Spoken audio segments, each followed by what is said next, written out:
बिस्मिल्लाहिर्रहमानिर्रहीम। अस्सलामु अलैकुम। आज के इस वीडियो में एक्सरसाइज 5A का क्वेश्चन नंबर 6 सॉल्व करेंगे हम। तो क्वेश्चन नंबर 6 है 8, मतलब कि 8 करें।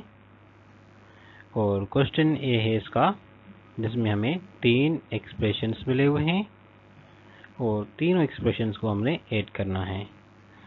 तो सॉल्यूशन करते हैं।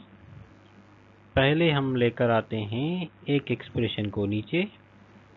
जो पहली एक्सप्रेशन है वो है x power 6 minus 4x power 4 plus 6x। अब इसके नीचे हम लिखते हैं दूसरी एक्सप्रेशन,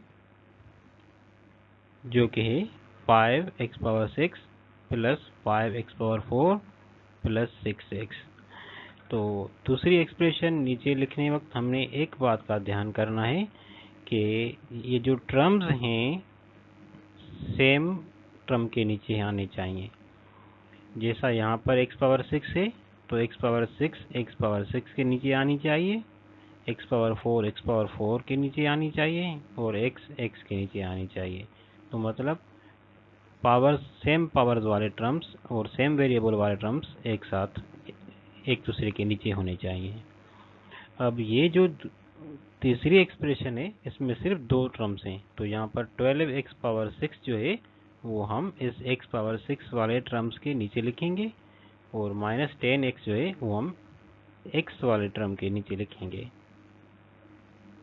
तो यहाँ पर 12x पावर 6 और यहाँ पर लिखेंगे हम माइनस 10x x वाले टर्म्स के नीचे। अब हम इन सबको करेंगे ऐड। तो लेफ्ट साइड से स्टार्ट करेंगे, मतलब कि x पावर 6 से स्टार्ट करेंगे। तो इन सबको हम ऐड करेंगे। यहाँ पर इसका कोएफिशिएंट जो है x पावर 6 का ऊपर जो है कुछ भी नहीं है, मतलब यहाँ पर 1 है तो 1 काउंट करेंगे यहाँ, और ये 5 काउंट करेंगे तो 6 और 6 और 12 को काउंट करेंगे तो ऐड करने के बाद 18 हो जाएंगे और x पावर 6 इनके साथ सेम टू सेम रहेगा, मतलब कि जो x पावर 6 है वो वैसा ही रहेगा और इनके सिर्फ कोएफिशिएंट्स जो हैं वो ऐड होंगे। ये 1, 5 और 12 को ऐड किया तो 18 हो गया। अब आते हैं x पावर 4 वाले टर्म के पास। तो यहाँ पर प्लस 5 है और माइनस 4 है, तो 5 में से हम 4 को सब्ट्रैक्ट कर देंगे तो बच जाएगा 1, यानी कि एक x पावर 4, तो एक बार मतलब कि सिर्फ x पावर 4। अब आते हैं तीसरे टर्म पे। तीसरा टर्म में 6x और 6x, तो 6 और 6 को ऐड करेंगे तो 12 और 12 में से हम 10 को सब्ट्रैक्ट कर देंगे तो बच जाएंगे 2, तो और x इनके साथ सेम रहेगा तो हो जाएंगे प्लस 2x। यही इसका आंसर। अब ये दूसरा क्वेश्चन, इसमें भी हम सेम प्रोसेस ही करेंगे। पहला एक्सप्रेशन हम लिख लेते हैं और उसके बाद अब जो दूसरा एक्सप्रेशन है इसमें सिर्फ 2 टर्म्स हैं, तो हम इस बात का ध्यान रखेंगे कि ax वाले के नीचे ax वाला टर्म आए और by के नीचे by वाला टर्म आए। तो 14ax पहले लिख लेते हैं ax वाले टर्म के नीचे और उसके बाद 4by by वाले टर्म के नीचे। अब इसके साथ तीसरा टर्म नहीं है तो इसको हम ब्लैंक खाली छोड़ देंगे। अब आते हैं तीसरे एक्सप्रेशन पर। उसमें भी हम इस बात का ध्यान रखेंगे कि सेम टर्म के नीचे सेम आए। तो माइनस 4ax को हम लिख लेते हैं इस 14ax के नीचे और माइनस 6by को हम by टर्म वाले के नीचे, और लास्ट टर्म रह गया प्लस 9cz 4cz के नीचे लिख लेते हैं। अब सबको करेंगे ऐड। तो पहले ये दो माइनस 14 और माइनस 4 को ऐड करेंगे तो माइनस 18 होगा और माइनस 18 में प्लस 2 करेंगे तो आंसर होगा माइनस 16, और ax जो है इनके साथ सेम टू सेम रहेगी। अब माइनस 6 और माइनस 6 को ऐड करेंगे तो माइनस 12 प्लस 4 तो माइनस 8, और by सेम लिखेंगे इनके साथ, माइनस 8by हो गया, और 9 और 4 को ऐड करेंगे तो प्लस 13cz। यह है इसका आंसर। अब है सी। यहाँ पर है 4 एक्सप्रेशंस। तो यहाँ पर हम दूसरे तरीके से सॉल्व करते हैं इस क्वेश्चन को। सेम तरीके से भी कर सकते हैं, लेकिन इसमें हम दूसरे से कर रहे हैं ताकि आपको दूसरा मेथड भी समझ में आ जाए। सॉल्यूशन, तो दूसरे तरीके में हम क्या करते हैं, सबसे पहले ये जो सारे एक्सप्रेशंस मिले हुए हैं इनको हम ब्रैकेट में प्लस की साइन के साथ लिख लेते हैं।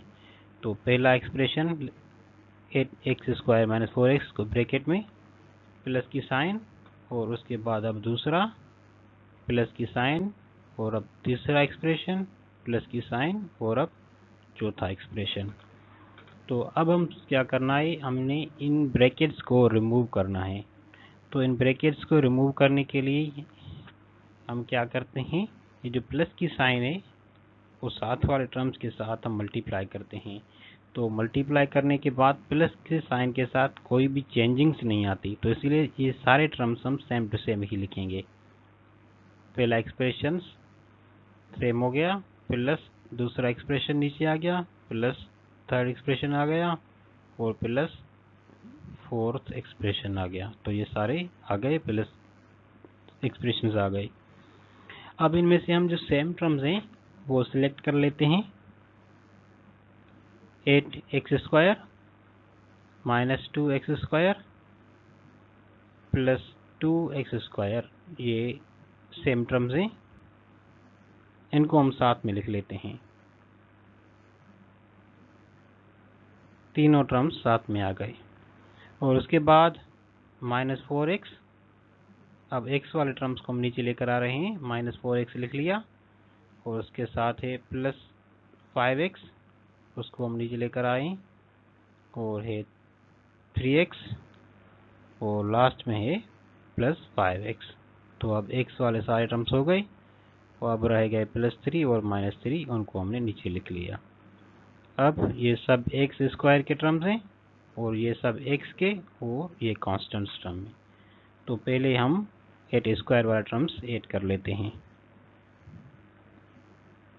तो ये -2x² और ये +2x² खत्म हो गए, तो बच गया 8x²।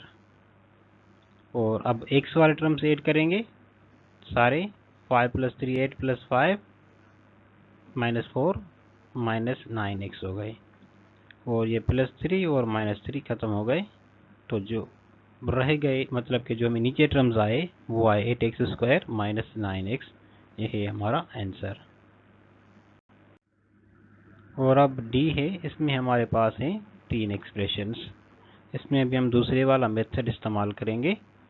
पहले हम सारे एक्सप्रेशंस को अलग अलग ब्रैकेट में लिख लेते हैं। पहला एक्सप्रेशन प्लस दूसरा एक्सप्रेशन प्लस तीसरा एक्सप्रेशन, और अब हम ब्रैकेट्स रिमूव करेंगे तो प्लस में कोई चेंजिंग नहीं आएगी, same to same expressions terms नीचे आ जाएंगे, सब नीचे आ गए। और उसके बाद जो है अब हम सेम टर्म्स सेलेक्ट करेंगे कि सेम टर्म्स यहाँ पर कौन कौन से हैं। तो 2pq है और 4pq है, ये दो टर्म्स pq वाले हैं, इनको हम साथ में लिख लेते हैं। और उसके बाद -qr, और यहाँ पर है +3qr, ये नीचे आ गए, और -qr लास्ट में, उसको हमने नीचे लिख लिया। तो ये सारे टर्म्स हैं qr के, और लास्ट में रह गए +rp और -rp। तो ये सेम टर्म्स हो गए, 2pq + 4pq, और ये qr वाले सेम टर्म्स, और ये rp वाले। तो पहले हम ऐड कर लेते हैं pq वाले टर्म्स। तो 4 और 2 हो जाएंगे 6 4pq, और प्लस करेंगे 2pq, तो ये हो गए 6pq। अब हम आते हैं qr पे, तो -3qr और +3qr को काट देंगे, तो रह गया -qr, वो हम इसको यहाँ पर लिख लेते हैं -qr। तो यहाँ पर रह गया +rp और ये -rp, ये दोनों खत्म हो गए, तो ये रह गया हमारा आंसर। तो इसके साथ क्वेश्चन नंबर 6 कंप्लीट हुआ। और क्वेश्चन नंबर 7 इंशाल्लाह नेक्स्ट वीडियो में अपलोड किया जाएगा। मज़ीद हमारी मालूमात हासिल करने के लिए, हमारे वीडियोस के बारे में जानने के लिए हमारी वेबसाइट है rcbmathematics.blogspot.com और हमारे वीडियो के साथ कनेक्टेड रहने के लिए आपको पता है कि आपको हमारा चैनल सब्सक्राइब करना है और बेल आइकन को क्लिक करके ऑल पर क्लिक कर देना है ताकि हमारे वीडियोस के सारे नोटिफिकेशन आप तक पहुंचते रहें।